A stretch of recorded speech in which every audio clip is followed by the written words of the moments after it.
Piper, go! Piper Rockelle is an incredibly popular child influencer. This young lady's amassed more than 10 million followers on YouTube. What? Oh my God, did you throw up?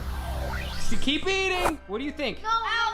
She's out. Out! You quit! You spit your food out! This young lady's amassed more than 10 million followers on YouTube, shooting silly videos with her friends. Now Lisa Guerrero reports some of those now former friends and their parents are suing, alleging they were exploited. A Nightline exclusive. Piper Rockelle, as you've never seen her. For the first time on TV, the former kid influencer turned OnlyFans instant millionaire, addressing the scandal that rocked her YouTube star persona. In April 2025, Netflix released a 3-part documentary about a YouTube channel. Not a cult, not a crime family, a kids channel, slime, crushes, birthday pranks. And at the center of it, a girl who had been uploading since she was 8 years old. Her living room was a film set. Her friends were her coworkers, and her boss was her mom. If you've watched our last 2 videos, you already know the experiment. Alabama Barker was born on camera. Danielle Bregoli was built by one clip. Piper Rockelle is the third version, the industrial one. Her childhood wasn't just filmed, it was manufactured. And in 2022, 11 of the kids who worked inside that factory sued it. Piper Rockelle Smith was born in Georgia in 2007. Her mother, Tiffany Smith, raised her alone and put her to work early. Beauty pageants as a toddler, modeling. And then, in 2016, the family business found its real product line, an app called Musical.ly, where an 8-year-old Piper started posting lip syncs and started gaining followers by the 1,000. By 2017, she had a role on Brat TV's web series Monty, an audience in the millions across platforms, and a decision that would define everything that followed. They moved to Los Angeles, not for school, for content. Piper is going to be locking herself in a box with 100 buttons. Only one button out of 100 will help her escape. But while this is going on, there's going to be consistent water. And in Los Angeles, the machine got a factory floor. Piper's YouTube channel became the center of something called The Squad, a rotating cast of other kid influencers who filmed at her house day after day, video after video. Behind the camera, Tiffany and her boyfriend, Hunter Hill, who shot and edited the videos. The house wasn't a home with a camera in it. It was a studio with beds. Challenges, pranks, 24-hour videos, an upload schedule that would exhaust a grown production company executed by children who called it hanging out with friends. We're going to be doing a challenge, and a very hard challenge for me, hopefully my boyfriend. We're doing the breakup challenge. And it worked at a scale that is honestly hard to process. Billions of views. Over 10 million subscribers. Inside Edition flat out called her a multi-millionaire, and reports at the time put the channel's earnings in the hundreds of thousands of dollars a month. Piper Rockelle was, by every metric that industry respects, one of the most successful children on the internet. Millions of kids watched her life and wanted it. Which makes the next fact of this story land like a brick. 11 of the kids who actually lived that life would end up suing to get out of it. To understand why, look closer at what the content actually was. The Squad's biggest numbers didn't come from slime. They came from romance, crush reveals, first kiss videos, boyfriend pranks with titles like He Cheated, Thumbnails of 12, and 13-year-olds mid-heartbreak, engineered for the click. The kids performed relationships the way child actors perform scripts, because that is what they were, scripts. And here's the question the thumbnails never answer. 12-year-olds don't A/B test titles. 12-year-olds don't study retention graphs. Somewhere behind every crush video was an adult who decided that this exact thing was what the channel sells.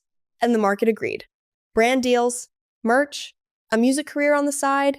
The audience was supposedly kids, but scroll the comment sections of that era and you found something else too. Grown adults discussing a child's body, a child's relationships, a child's so-called glow-up. We covered this exact mechanism in the Alabama video, and it applies here word for word. There was an audience for it, there were ad rates on it, and every adult in that chain made a choice. By August 2021, even celebrities couldn't look away. The singer Pink tweeted publicly by name, quote, "How many kids like Piper Rockelle are being exploited by their parents?"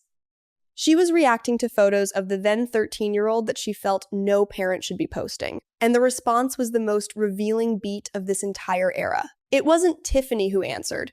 It was Piper. 14 years old, on camera, defending her family, insisting she loved what she did and that nobody was exploiting anyone. The internet argued about whether to believe her. Almost nobody asked the better question. Teen YouTuber Piper Rockelle isn't here for Pink's accusation that she's being exploited by her parents. Stories, the first involving Lil Nas X and Tony Hawk, with them seeming to make a video together to show, hey, there's no animosity, there's no beef, we're blood brothers. This, of course, because Lil Nas X released those Satan shoes with a... Because whether Piper meant every word or not, a 14-year-old was doing crisis PR for the adults in her own house. That's the tell. Not proof of anything, a pattern. Hold on to it for the rest of this story. Pink tweeted, "The discourse raged for exactly one news cycle, and inside the house, absolutely nothing changed except the kids. Because one by one, the squad started to leave. At first, the exits looked like ordinary kid influencer churn, friendships drift, contracts end, parents argue. Then, January 2022 happened. 11 former members of the squad, 11 children who had spent years filming in that house, filed a lawsuit in Los Angeles against Tiffany Smith and Hunter Hill, asking for $22 million. And when the complaint became public, this stopped being a story about screen time and turned into something much darker. Let's be precise here, because precision is the whole point of this channel. According to the lawsuit, these are the plaintiff's allegations. From the complaint, the children described an abusive working environment, relentless filming schedules, emotional manipulation, and work they say they were never properly paid for. The complaint also included allegations against Smith personally of sexually inappropriate behavior toward minors around that set. Smith denied everything, all of it, categorically, and her side dismissed the case as a shakedown by ex-members and their stage parents. Nothing in that complaint was ever proven in court.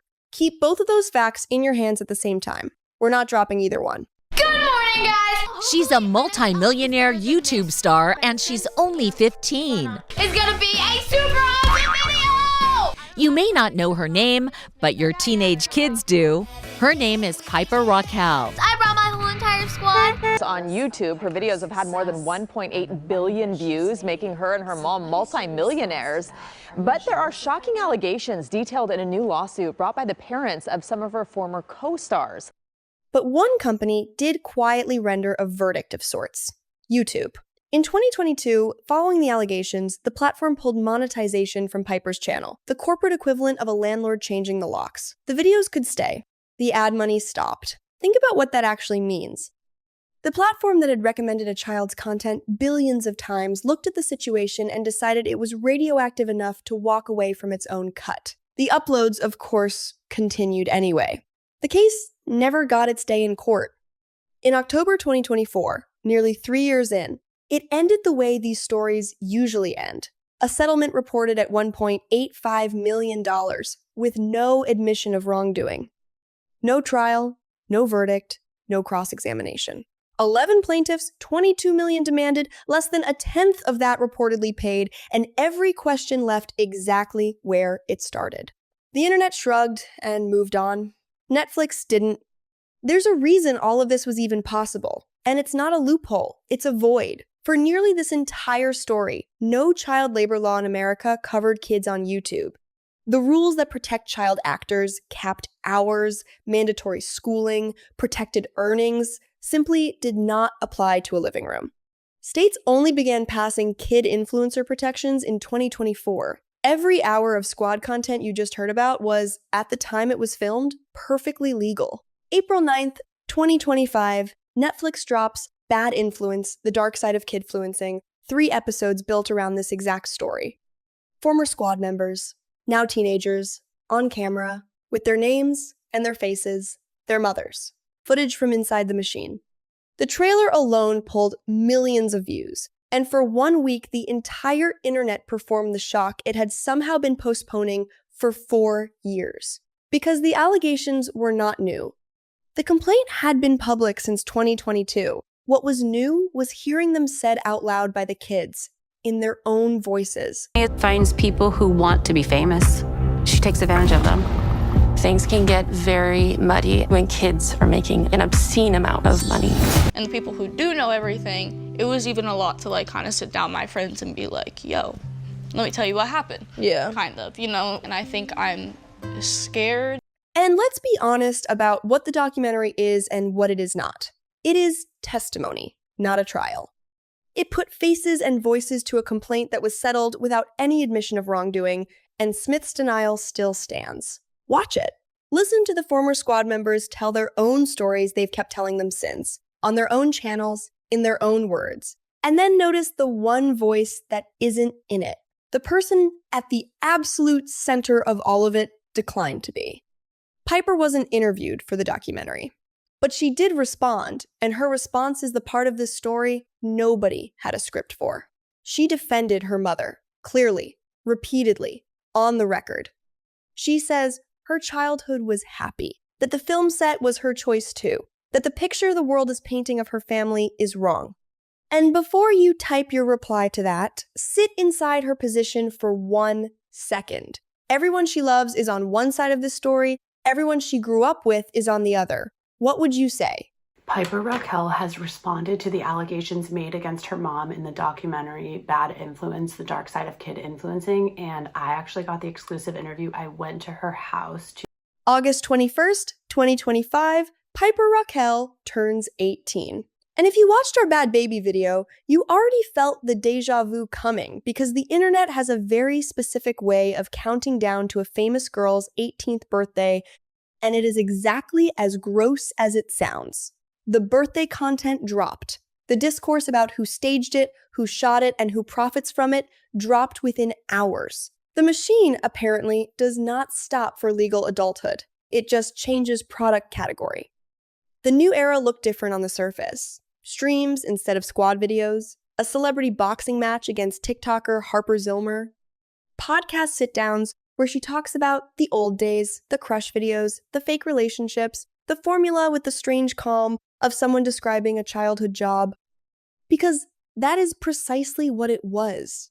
And for the first time in her entire life, the person legally in charge of Piper Rockelle's image was Piper Rockelle. I'm just kind of going to rip the Band-Aid off, so allow me to be a little extreme, but you started an OnlyFans. Oh my god. I felt like I was doing something, but I wasn't getting the full potential from it. You know what I mean? That's why the internet is such a terrible place, because nobody actually, even like the influencers.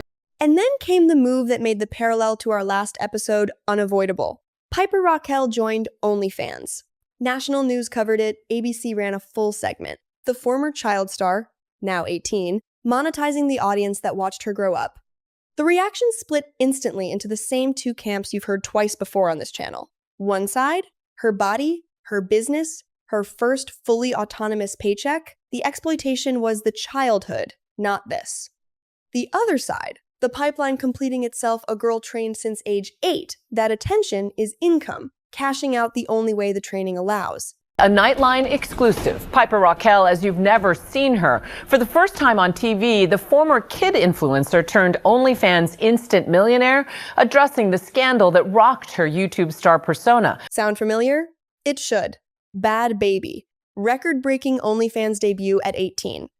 Piper Rockelle. Same platform, same age, same debate. The receipts side by side on your screen right now. Two girls who never got to meet the internet on their own terms, arriving at the identical business model the moment the law allowed it. You can call that a coincidence. Or you can call it the most predictable outcome in this entire series. Attention was always the family business. She just became the owner. And notice who is earning alongside her. Again, the commentary channels covering this new era are pulling hundreds of thousands of views. The documentary fed a full news cycle. The podcasts that book her post their biggest numbers of the month. 10 years into this story, the single most reliable fact of Piper Rockelle's life has never once changed. Whatever happens to her, good, bad, or disputed somebody else, is also getting paid for it. The camera has never been off the clock. So who is Piper Rockelle at 18? It depends entirely on which witness you believe. To the former squad members, she is the center of a machine they say hurt them and possibly its most complete product. To her mother's critics, she is the walking proof of an industry that turned bedrooms into studios with no laws watching. And to Piper herself on the record, consistently she is a girl who had a happy, unusual childhood and who is tired of strangers explaining her own life to her. 3 episodes into this series, the experiment now has 3 data points. Alabama Barker inherited an audience born into a format she never chose. Danielle Bregoli was thrown to a single clip, a punishment that became a business. Piper Rockelle was raised to feed one a channel built around her before she could spell the word monetize. 3 different doors into the exact same room, and all 3 walked out of childhood holding the same job description: be watched. You know, they get canceled but they don't actually have a consequence. Nothing actually gets taken away from them unless it's really, really bad. Piper says her childhood was happy. 11 kids who shared that childhood swore in court documents that it wasn't. Both sides can't be entirely right, or maybe in a house where the camera never stopped rolling, they somehow can. That's the question this whole series keeps circling. So before you pick a side down in the comments, and please do, that's what they're for, answer one honest question for yourself. If every birthday, every friendship, every first crush of your childhood had come with a camera crew and a revenue split, would you be able to tell today which of your memories were actually yours?